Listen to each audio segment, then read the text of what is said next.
Happy Monday, everyone. John Lorden here with another episode of Brain Scratch Case Cracked.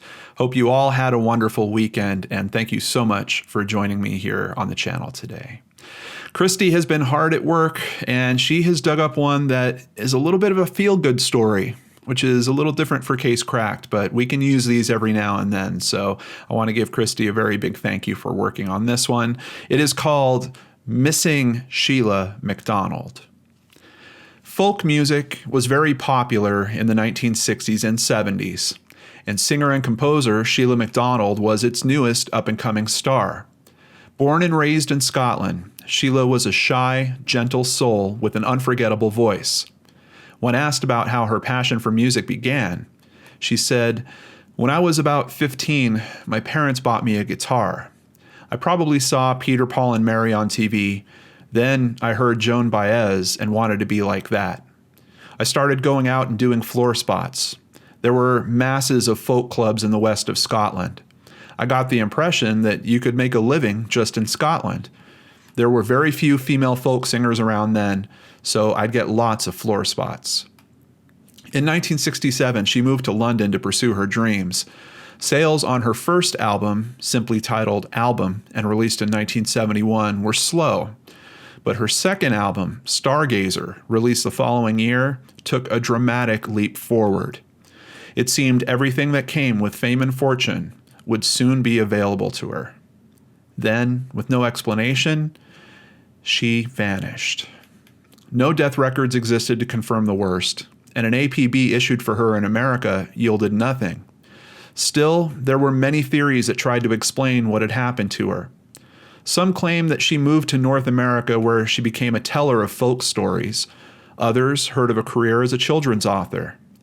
Then there were darker rumors that Shelagh took a disastrous LSD trip or even possibly died.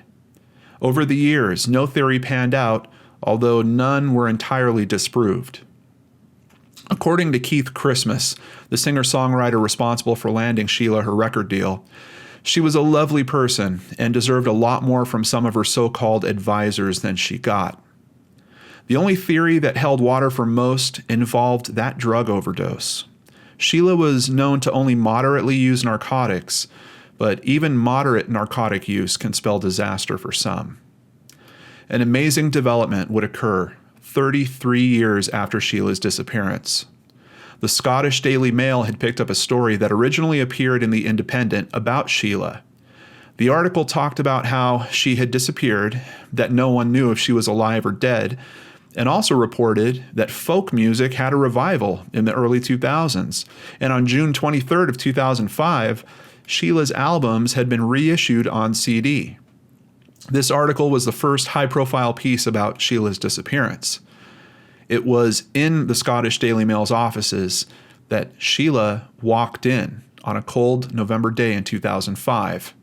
She would explain that her husband, Gordon, had brought the article to her attention. In her own words, quote, "He says, 'Oh, this is interesting. This is about a folk singer. Somebody's beaten you to it.' I'm saying, 'What are you talking about? Here, read this.' So I made lunch and forgot about it. And then, oh, where's that article? So I pick up this newspaper and there's this big photograph of me. And it was surreal, like looking at your own obituary. It said my parents had died. It was something I had been preparing myself for, but it was still a shock." Shelagh found it bewildering that people still listened to her music and that they had spent so much time concocting theories and discussing her disappearance. She told the Daily Mail that if a search had been made for her, she was not aware of it. The tale she would go on to tell would stun the world and prove that one of those theories about her disappearance wasn't too far off the mark. While recording her third album in London in 1972, Shelagh took LSD at a party. "I took a trip that turned my world upside down. I thought it would be out of my system within 12 hours, but 3 weeks later, I was still hallucinating. I was walking around the shops and looking at people who had no eyes or features. Their faces were just blank. It went on for so long, I just forgot to eat and was just skin and bone. I was all over the place and didn't seem to know what I was doing or where to turn to. Suddenly, I had to get out. My disappearance wasn't at all conscious. It was a coping mechanism, self-preservation. She recalls being helped onto a plane with no idea of where she was going. When the plane landed, she recognized Glasgow and her parents' unhappy faces. Having never approved of her singing career, this is exactly what they'd always expected would happen. Phone calls came to her parents' home, but if any of those calls were for Shelagh, they were never passed on. With no money and all of her friends down south, she had no way to travel. Quickly, she became completely cut off. When she tried to sing again, she said her voice would emerge in a croak, somehow damaged by the experience. I couldn't have gone back to the music world even if I had wanted to. And I couldn't face it anyway. It just upset me too much. I kept listening to music, but everything except folk music, because it just upset me too much. While time heals all wounds, it would take more than 1.5 years for Shelagh's brain to recover from that LSD trip. I worked in a bookshop, department stores. While I was doing these jobs, my brain function meant that when people were speaking, there was a time delay. I knew every word that people were saying, but it was as if it were a foreign language. By the time I made sense of one sentence, they were on another one. By the end of a working day, I was worn out trying to make sense of it. She took some classes and worked hard at getting her mind straight again. It wasn't long after that Shelagh met her husband in a chance visit to a local bookstore. With one look at the owner, Gordon Farquhar, she knew they were going to be together forever. Gordon was older than Shelagh, and her parents didn't approve of the union. Knowing the couple would never win her parents over, they decided to move away. Life with Gordon wasn't easy. As an academic, the recession of the early 80s hit the couple very hard. They moved around and found it increasingly difficult to pay rent. They decided that for a few months at least, they would live in a tent while taking advantage of Scotland's woodlands. Shelagh says, "One day we just got fed up with it and thought, sod it, let's go live in tents. Originally it was only going to be for a few months, but it ended up being for 6 years," she recalls. Carrying everything they owned on their backs, setting up camp wherever they could, they soon realized that winters were going to be particularly punishing. Some days it was so cold, the couple genuinely thought they were going to die. But year after year, they kept each other's spirits up while living hand to mouth.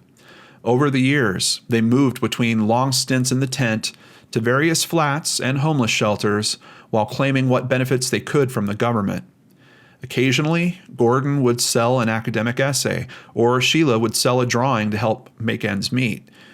During these times, she missed her family, but her relationship with them was so difficult, she taught herself not to dwell on their separation. Gordon had always encouraged her to return to music, and by 2008, Shelagh collected royalties that had built up for over 30 years in her absence. With that, the couple were able to move into a flat where she quickly began reconnecting with friends and family she hadn't seen for decades. There was no anger or accusations, and within minutes she would find herself talking to people as if she'd never been away. She continued in her happy marriage to Gordon, but that would also change. Gordon became ill in 2012. Lovingly, Shelagh nursed and tended to her husband until he died later that year. Her reconnection with friends and family would be a great comfort to her while she was dealing with the loss of Gordon. In an interview later in 2012, she revealed that since her partner's death, she had resumed contact with other folk musicians and was cautiously planning live appearances and hoping to record new material. On January 16, 2013, Shelagh made her first official public appearance after more than 40 years away, as a guest of the False Beards at the Green Note in Camden, London. Among a half-hour set of previously unrecorded material, she also played her version of the traditional song "Let No Man Steal Your Time" from her first album. By October 2013, she revealed that she had, in fact, recorded a new album called Parnassus Revisited. Today, Shelagh is still performing, mainly at Scottish venues, but with some appearances in England. It has also been announced that a recording called Timescapes will soon be released. She's trying to get used to having a cell phone and learning about email and the internet with the help of her local library. Before he died, Gordon encouraged me to return to my music. I've made a third record 40 years after the second and am performing again. I don't feel as if I've wasted time. From my perspective, I was never really lost. I was just living a very different kind of life.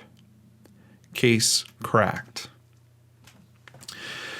So, what I tell you guys, I love stories like this. You know, that's one of the reasons why I wanted to do this show in particular was because with Searchlight and Brain Scratch, we're looking constantly at unsolved mysteries, at people that are missing, and I wanted to see the other end of that. What happens when people are found, and how do they put their lives back together?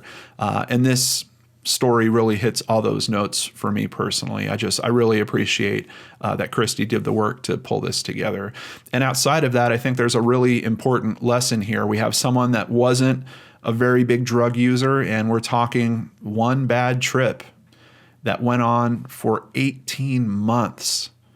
I mean, she was completely out of it for 3 weeks, but she's very clear. She had to work really, really hard to get her brain working again right. And it took about 18 months of working at that for that to happen.